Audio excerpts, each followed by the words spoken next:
Welcome back to Dr. Not Guilty, Series 3, Chapter 3, Origins of Investigations, presented by Dr. Rifai, Doctor of Medicine.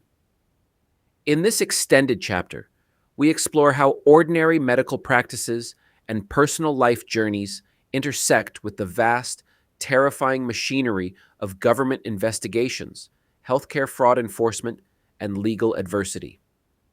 We will break down the exact mechanisms through which physicians find themselves under the crosshairs of federal prosecutors, examining detailed personal testimony, high-profile case law, and the administrative structures behind modern medical audits. Every practicing physician today operates under a constantly shifting web of federal statutes, billing guidelines, and regulatory enforcement regimes. What begins as a routine claim submission or an administrative query can rapidly escalate into an existential threat to a doctor's life, career, and freedom.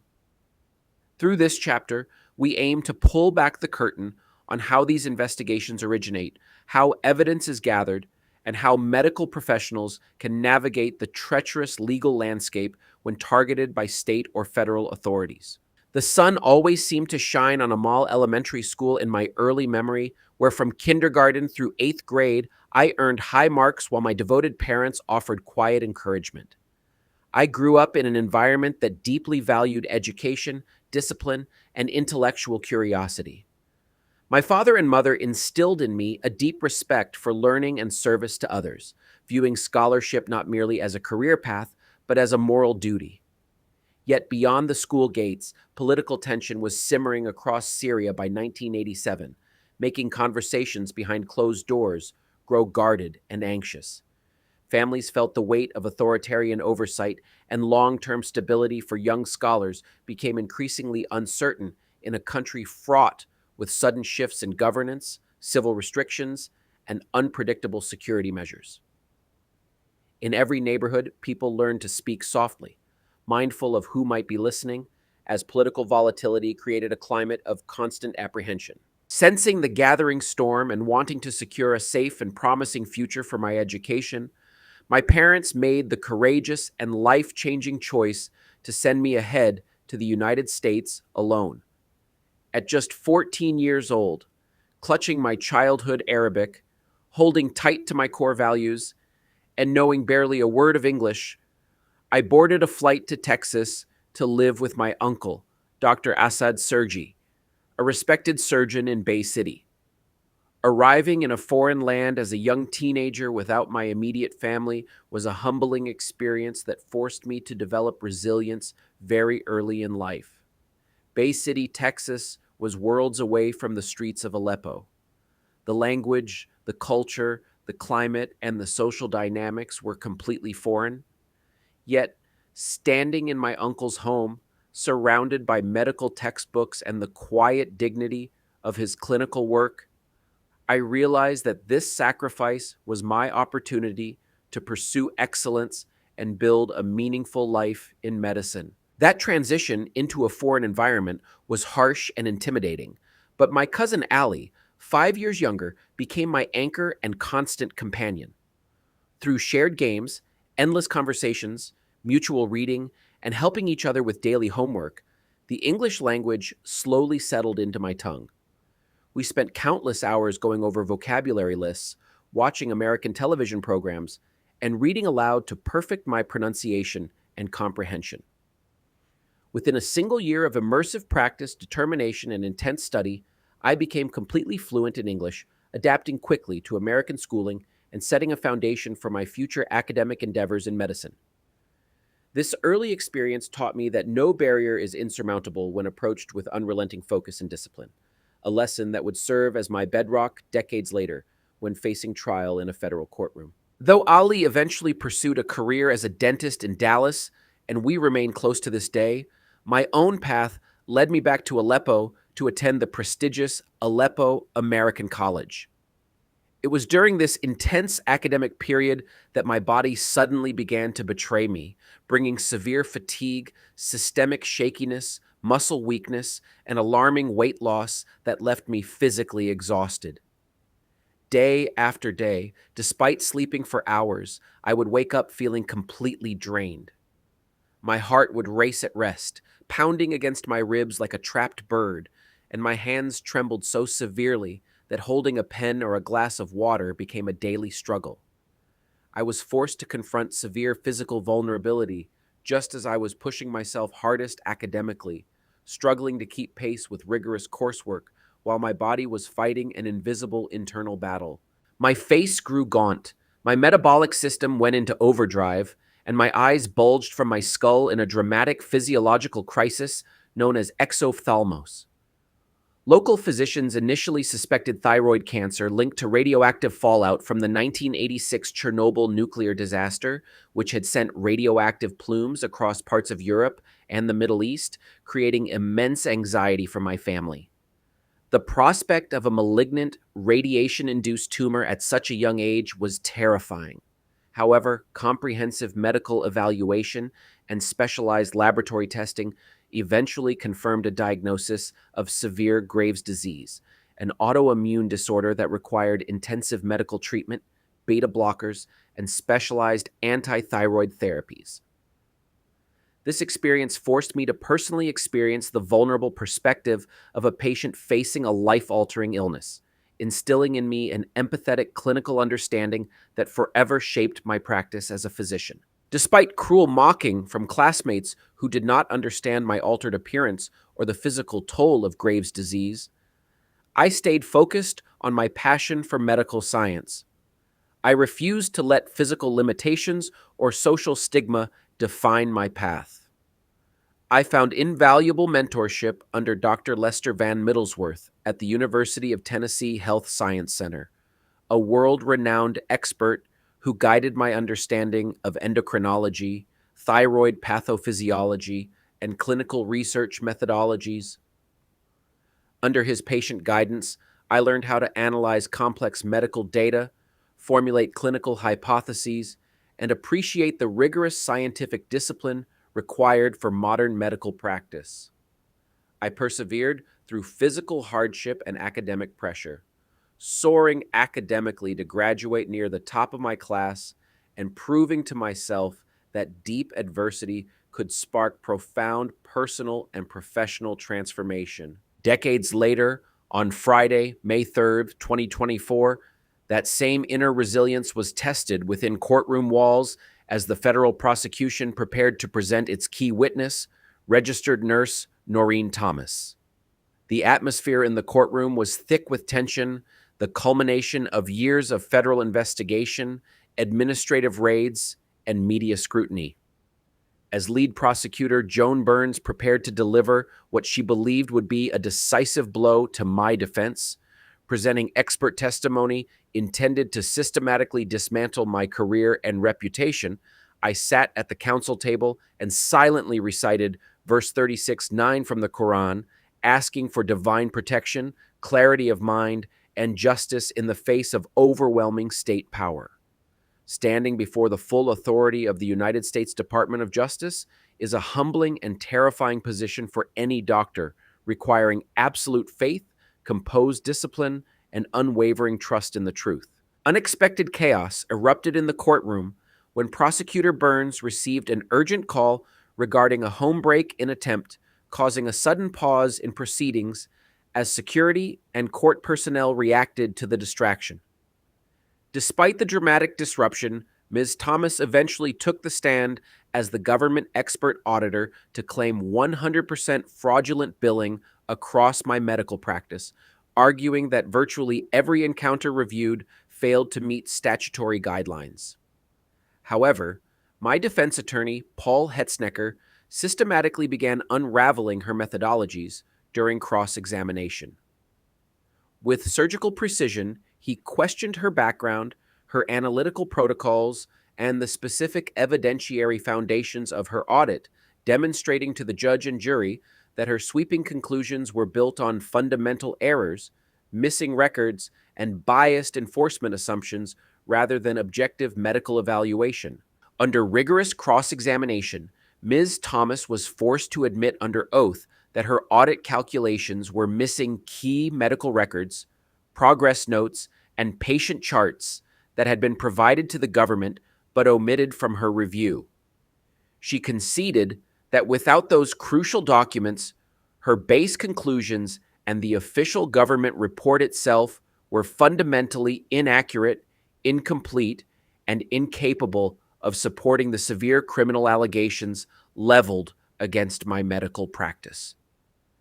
Line by line, Mr. Hetznecker exposed how the prosecution's central narrative rested on a flawed, incomplete sampling of clinical files.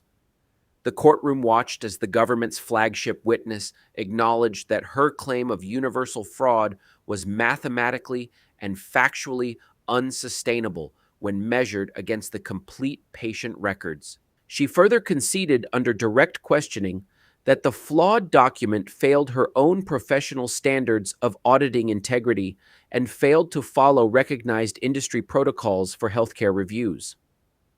Remarkably, she admitted that the report had never been officially finalized or released and had never been sent to me or Blue Mount Psychiatry prior to the trial, leaving us to face criminal accusations based on an unverified working draft that lacked basic objective foundation.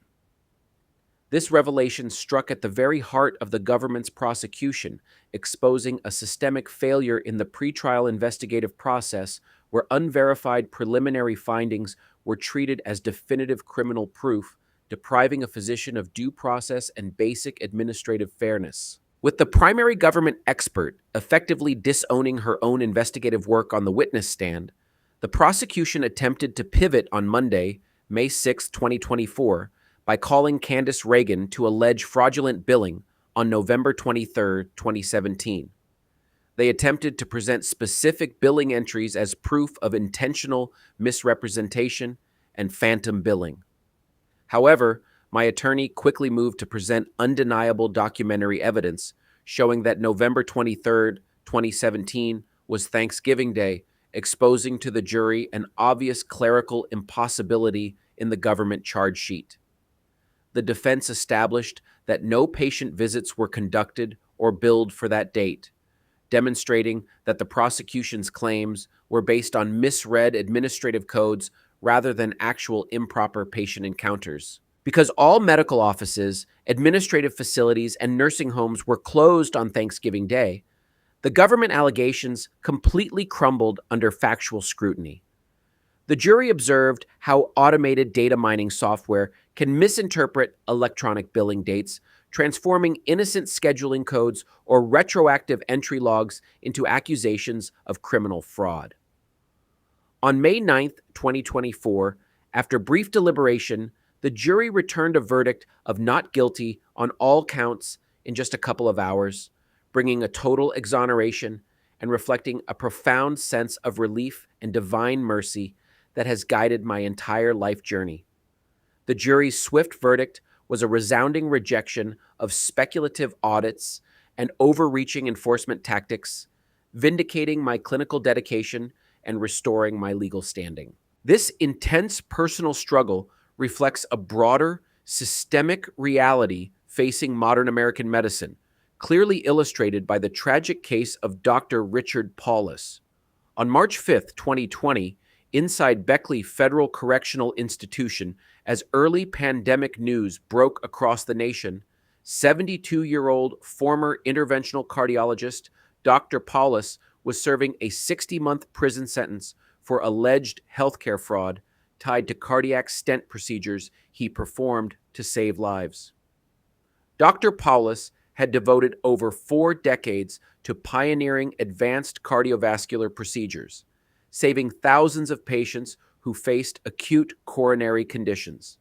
Yet, like many high-volume specialists operating in complex hospital settings, his extraordinary clinical output became the focus of intense administrative and federal scrutiny, turning his life's dedication into a protracted legal battle against the federal justice system. Identified merely as Federal Inmate 18257-032, after surrendering his medical license in 2014 under immense regulatory pressure, Dr. Paulus was unexpectedly approached by a prison counselor inside his unit.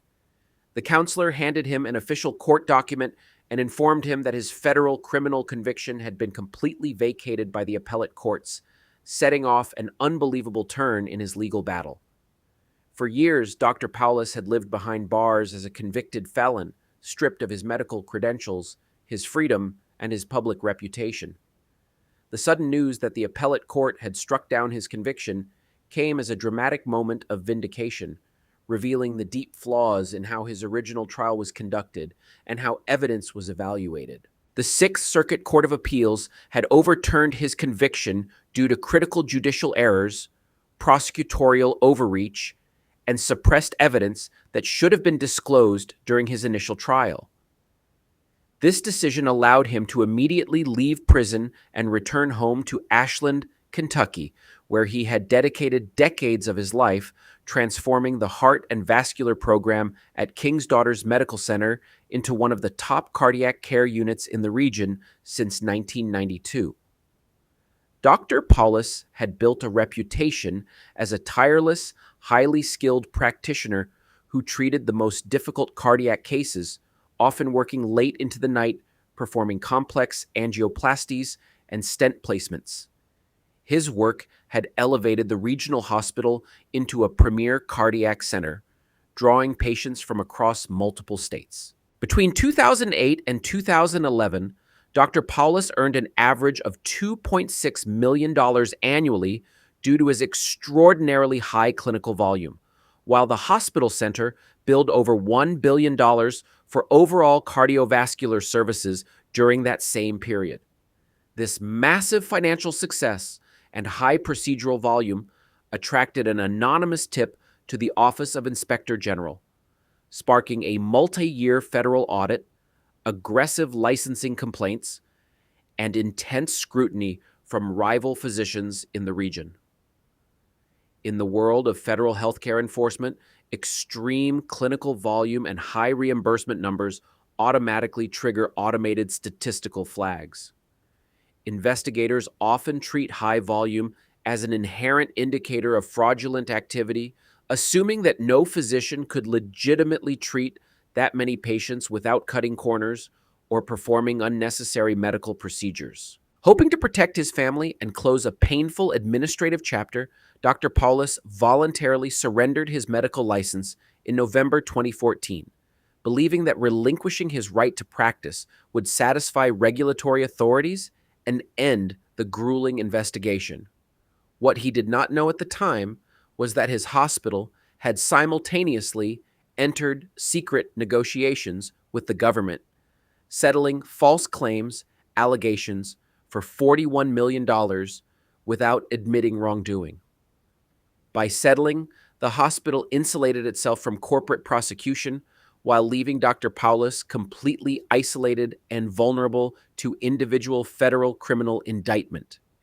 This tactic of corporate settlement, leaving individual physicians exposed, is a common and dangerous pattern in modern healthcare fraud enforcement, where institutions protect their corporate assets while individual doctors face severe criminal charges. Indicted in 2015 on multiple counts of healthcare fraud and false statements, Dr. Paulus hired top defense attorney Robert Bennett and moved his trial to Covington, Kentucky in September 2016. During the trial, federal prosecutors relentlessly attacked his complex clinical judgment, relying on post hoc angiogram reviews where government-hired experts disputed the percentage of arterial blockage Dr. Paulus recorded during emergency cardiac procedures. Prosecutors presented subjective estimates of stenosis, claiming that blockages recorded at 70% were actually only 50 or 60%, and arguing that placing stents in those vessels constituted willful criminal fraud rather than acceptable variation in professional medical judgment. Prosecution experts asserted that his diagnostic readings exceeded acceptable clinical variability, framing medical disagreement as intentional fraud. However, defense attorneys countered by proving that government experts were evaluating low-resolution, compressed, Pixelated still images from desktop computers years after the procedures, rather than reviewing the dynamic, high-definition clinical records, motion angiograms, and real-time patient vitals available in the catheterization lab during live surgery.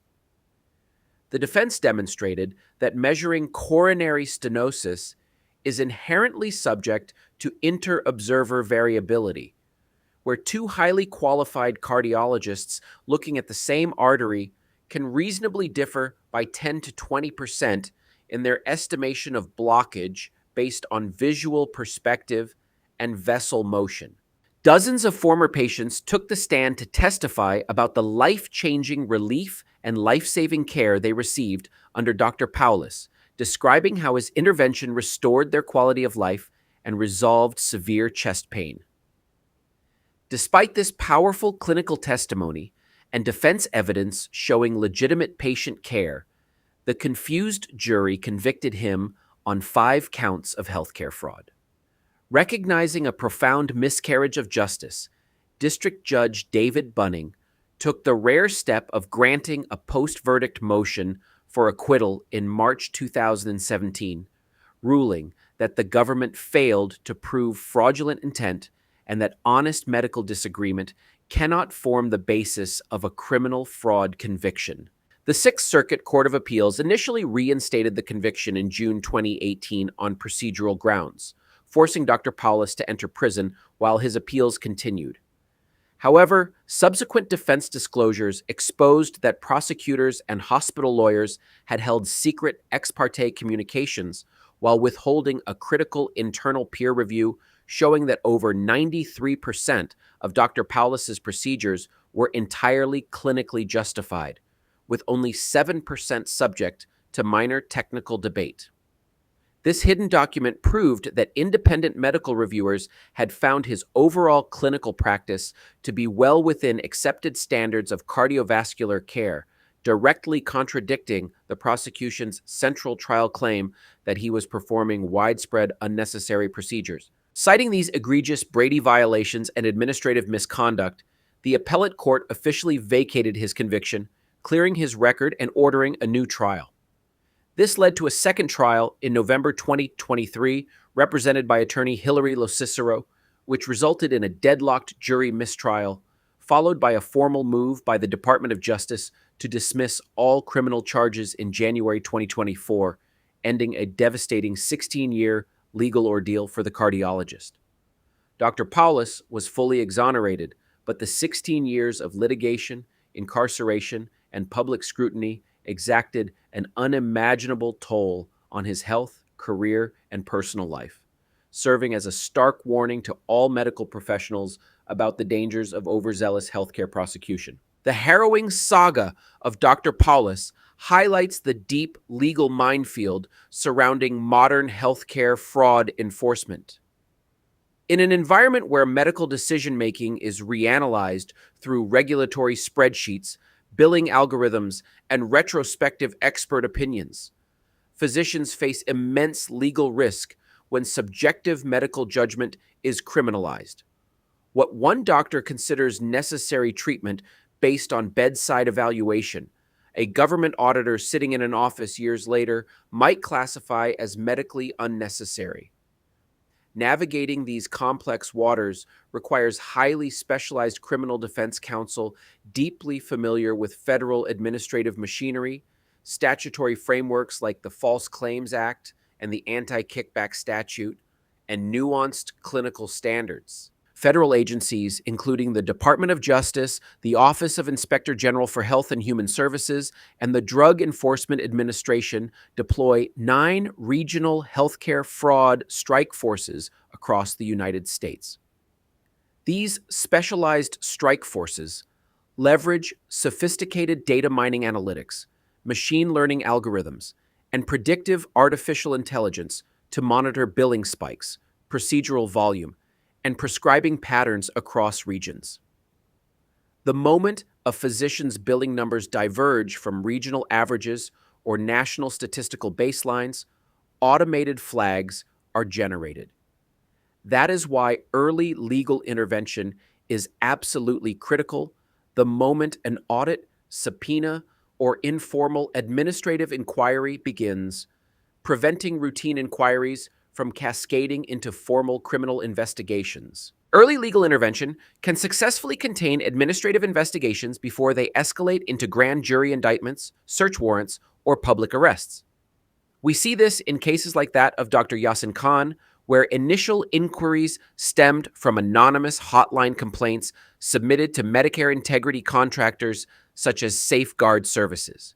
These private contractors are incentivized to identify overpayments and refer suspicious billing activity to federal authorities. This demonstrates how routine administrative flagging, billing disputes, or minor documentation discrepancies can quickly balloon into existential legal threats for medical practices if not proactively managed by experienced legal counsel from the very beginning. Whistleblower qui tam lawsuits filed by disgruntled employees, former business partners, or commercial competitors under the False Claims Act can quietly convert routine civil billing audits into active federal criminal investigations. Under qui tam provisions, private individuals can file secret lawsuits in the name of the government and receive up to 30% of recovered funds, creating a powerful financial incentive for insiders to report administrative irregularities.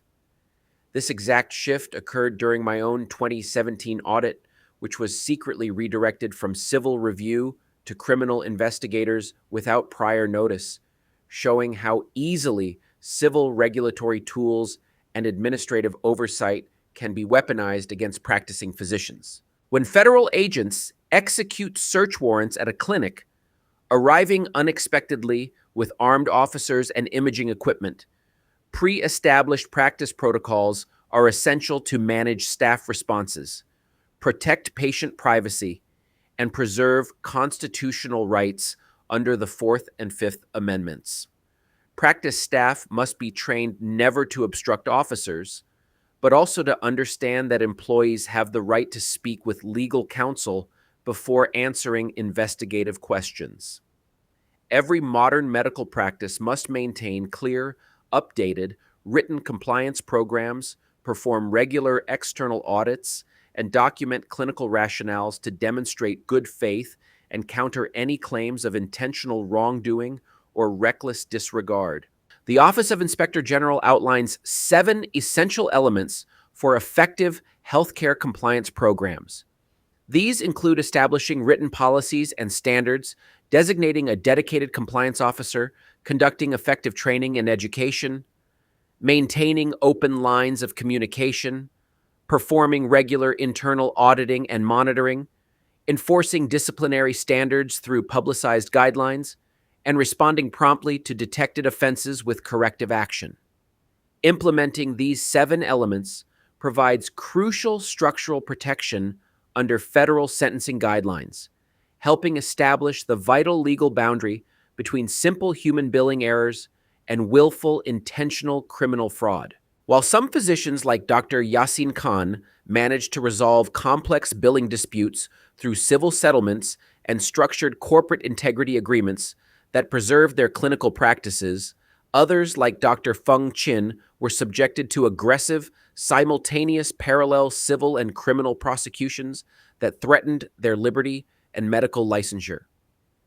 These starkly different outcomes prove that robust compliance structures, meticulous clinical documentation, proactive legal representation, and an unyielding commitment to truth are absolute necessities for surviving in today's increasingly punitive medical enforcement landscape.